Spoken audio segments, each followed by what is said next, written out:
Hi, I'm Carrie Larson. In Training Module 1, we covered why safe sanctuaries is needed, core definitions, and began discussing policy guidelines. In Training Module 2, we covered the importance of having a 6-month rule.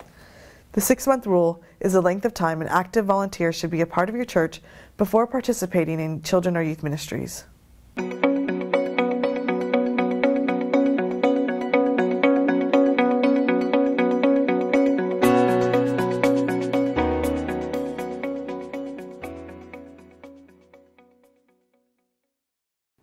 So, an adult or volunteer is never to share a bed with a child or a youth. The question always comes up about what about a parent? Now, Safe Sanctuaries does not necessarily cover that, but my rule is no. Same rule applies to everyone. So, and that's just to not show favoritism, not show that this parent gets to sleep with their kid in the same bed. It just keeps everyone on the same page with the rule, right? An adult or volunteer is never to be alone in a room with a child or a youth. And adults must be of the same gender as the youth they are chaperoning. So let's talk a little bit about this in different settings, right? So there may be a children's retreat or a youth retreat. I always do the biggest questions on lodging in this area. So what do the cabins look like? So is it one cabin where 32 people are in? If that's the case, you need 2 adults in that room, right? Can't just be one, and it has to be 2 cleared adults.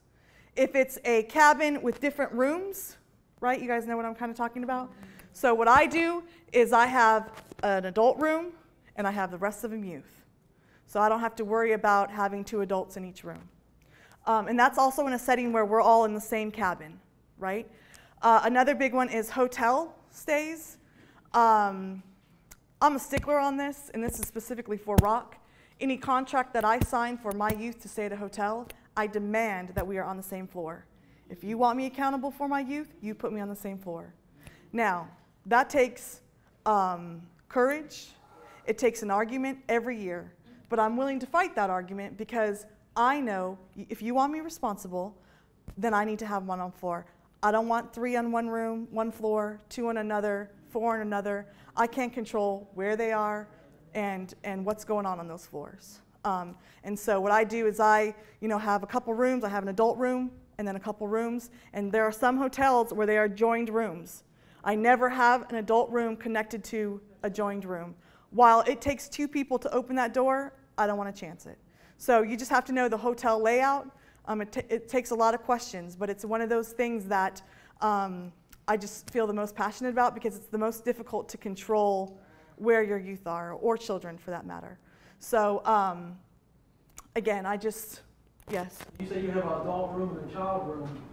Don't the adults share the room with the child? No, so I have an adult room that's just an adult room, adult volunteer room, and then I'll have 2 or 3 youth rooms, and then I'll have an adult room. And then I'll have 2 or 3 adult rooms. So the children stay the night in that room by themselves? Yes. Yes. Because, I mean, if you start looking at having 2 adults in a youth room, that gets 1, very pricey, and 2, you need a lot of adults. Right, a lot of rooms. I just have a conversation with the youth. Here's my expectations. Right, and so those adult rooms that are kind of cornered on each side, their jobs are to check on those rooms. So it's not me going to each room. Are you in your room? Are you in your room? No, I don't do that. So those are my volunteers that say, these rooms are your responsibility. So, and I let youth know when they can be in their room. So for Rock specifically, they're in their rooms by usually midnight. And I let them know that they cannot come out of their room until 7:30 for breakfast. Yes. So do you also periodically go check on them? I do, yeah. Or sleeping? Yeah. Or just... Sleeping, no. But since they're all on one floor, like you can hear what's going on. Like I don't have people walking the halls, but I have people checking on them, 12:30, 1 o'clock, just to make sure. And you can tell if they're all in their pajamas. I just open, I have the volunteers open the door, head count on everyone, and you can see what kind of conversations. And you also, as youth leaders, know your youth who you need an extra eye on, right? So, and every group has one. And so, I'm just being honest. And so, we'll make sure that we I have 4 boys, only 4, but that's all I need. I'll have a conversation with them individually. So like, here's my expectations. Here's what I expect from you. I don't want to have any problems, right? Because they know I will send them home in a second. And I have no qualms about calling parents to come pick up. I mean, my youth know that. I have sent numerous youth home for, I break down the rules and the expectations, and I have no problems calling a parent. And there's no option for tomorrow. No parent, you come tonight, right? Like if I find your kid outside the room 1, 2, 3 o'clock in the morning, I have no problem saying you need to come pick them up now. Like you need to head to Ocean City. Now, the parent may be irritated, and it's going to be a long night for you. But here's the deal, is that it sends a huge message. A huge. So, yes. I assume that the checking of the room thing at 1 in the morning is with 2 adults? Yes, both of those. So I have a lot of adults that attend Rock, but they would check the room. They don't go in the room. They don't go in the room at all. It's just a knock, knock, how's everyone doing? I really prompt the adults to have a simple conversation. What did you guys think of the worship tonight? Is there any, you guys having fun? So we kind of also know what's out there with conversations. Sometimes I'll have to admit it's not 2 adults, but I don't have them going into the rooms, but they're all doing it at the same time. And so, I have a large ministry, so I have like 25 rooms for Rock. And so, it's very scheduled, and it's very like it's all happening at the same time. And so you will pass by a couple adults, in the hallway. So, yeah, does that help? So again, sorry, I'll come back. Again, this hotel thing is big. I've learned over years where I've been on separate floors, and I've had kids outside the balcony and, jumping into the pool. I've experienced it all. And so once a couple experiences happened, I'm like, okay, we're changing the game on this. And if a hotel says we can't do that, then I will call another hotel. Just simple as that. There's plenty of hotels out there that will want your business. So, yes. I shared the thoughts of one of the other people who mentioned about not having the youth supervised when they're in the rooms. Have you ever had problems with them, like fights or other kind of misbehavior? So the question is, at a hotel stay with youth in their rooms without an adult, have I had any issues or problems? I'm going to have to say no. There have been times when girls, unfortunately it's always girls, who, one may be taking up a whole room of space and they're not sharing or whatever, so I have a conversation with them. One girl will say, I want to move out of my room. That's not an option for me. We're a family, so we need to figure it out. So if there's some apologies that need to happen, if there's some acceptance of who this person is, that needs to happen. I expect that to happen tonight. I mean, it sounds like I'm like, rough with my kids. I'm really not. I should say I was a juvenile probation officer in California, and so a lot of that comes from, I know. So I was holding out on you guys. No, so a lot of that, here's my expectation, comes from that, but the youth respect that. I've never had an issue at Rock. Now, I've been at my church for 6 years.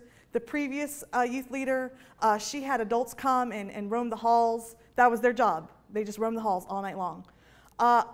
I don't think that sets it up youth for trusting, and that's just my personal opinion. Your church may do that differently, but I really set up the expectations well. And youth know from prior trips that I have sent people home. And so, they just know that. Yeah. It's really tempting, particularly in small churches. I've served a lot of small churches. Can my friend come to Rock? Yes, they need to come to youth group for 2 months before. Not because we're arbitrary, but because we want to know about that kid. We want to know if that child is one that is going to be a challenge or an issue. So we have even in a little tiny church where we take maybe 6 or 7 kids to Rock, they need to have been involved in youth group leading up to Rock, because we adults want to know who these kids are. Right. So that's a church preference. I'm of the coming from of that God may be using this kid at this moment to change lives. And so how I go about that is, if I have a youth who wants to bring a friend, more the merrier. But I have a conversation with the parent. On our registration, I have a part where if there's any struggles that the teen is currently struggling with, that can be anxiety, that could be a boyfriend breakup, and I really kind of spell that out there. So that gives an opportunity for parents to say, look, my kid struggles with anxiety, my kid just broke up with so-and-so, and she's struggling with that. So at least I, as the youth leader, know this is what we got, right? And so I'll prepare my volunteers. Like, we need to just, let's check in. Let's do some couple time check-in and just making sure that she's, or he or she is incorporated well, is having a good time, those kinds of things. So again, that's a church preference about, the question was about youth coming to events. I would not just say Rock, but any retreat, right? And so my personal preference is that if a youth wants to come and invite friends, that's the opportunity to do so. But I introduce myself to the parents. I really have a conversation about that, and the things that are on the registration form. If there's nothing marked, I say, there's nothing here, no struggles, just want to make sure, if there is, it's okay, right? Like, that's why we're family, and I just need to know that information is confidential. But there are many times that spikes, right, with conversations at Rock. Self-interest behavior, whatever that is. Abuse, those kinds of things are always kind of talked about at Rock. And so that's why that question is specifically on our registration, just for that, because I found in years past that, I had a girl who struggled with eating disorder, had no idea. Parents didn't tell me. We were on a mission trip, and an event happened, which she was out of lines, and she wasn't following the rules. And so, in that counseling moment, it comes out, right? Everything comes out, and I'm thinking to myself, I wish I would have known. Right? Because at lunchtime, I would be like, you need to eat all of your lunch. What's our goal today? Right? Not publicly, but individually. What's your goal for lunch today? What's your goal for dinner? And keeping an eye and keeping accountability, but I didn't have that information. So that's just another reason to kind of have that, that's not on any medical release. I added that myself, just so I know what I'm walking into, And you may think you know a kid, but when you get them on a retreat, there's a whole lot going on, and there's a whole bunch of cracks in the family, and it's just good to know what that looks like. So, are there any other questions? Our next slide is about hotels, which we've kind of gone over. Adults should never be in the room with just one child, and I know that it sounds like some churches do that differently. You may try and think about that creatively now that you have this information that adults should not be in a hotel room, and how do you do that at Rock when we're not getting to our rooms until midnight? And the youth are still wound up, and that looks like, yes. Yeah. When you're doing these background checks and these applications, you're getting into a sensitive area with privacy of persons. And when you say having volunteers to help do this, what is the church's liability, Right, we're gonna talk about that, but I do want to address that, is that when I say specifically volunteers, I'm talking about paperwork. Just getting paperwork and calling on your references, because there is a completely separate person who should be doing background checks, and we're going to talk about who that person is. But sometimes getting the paperwork is the hardest thing to do. I'll harp on to people a couple times for paperwork, and if they don't get it to me, that's sending me a message like, there's something, maybe this isn't the time for you, right? So I no longer harp. I'll give like 3 kind of, hey, reminders or whatever, and then I'll just let them know that until the paperwork's done, I can't have you working in ministry, right? But again, we're gonna definitely address that question as to who gets that information. But as far as like the volunteers, I would say, even in a small church, if you're gonna have people write references, you want to call their references. Like, it's not just to fill in the paperwork. But that could be a person, and you can have a typed script, so it's the exact same thing for each reference, and you can hand it to a volunteer and just say, hey, can you call these 3 references and just find out about this person, right? So that's what I meant about the volunteers. One of the things on hotel is doors should open to a hallway versus doors opening to a street, right? So a lot of hotels in Ocean City for Rock, their doors are outward facing. I would never stay there. Why? Because kids they can easily go out in a door that's facing the hallway, but I'd rather know that they're at least in the hotel versus walking the beach, right? So it's just another question to ask when you're, and that's for children's ministry. There's a lot of churches that do children's retreats and those kinds of things. I don't know if they go to hotels, but it is just a question to ask, to be aware of. And let's just say it's the cheapest hotel, it works in your budget, and that's what you got to work with. That's your choice, right? And so then you start figuring out how to keep your kids safe. And what does that look like for you, you know?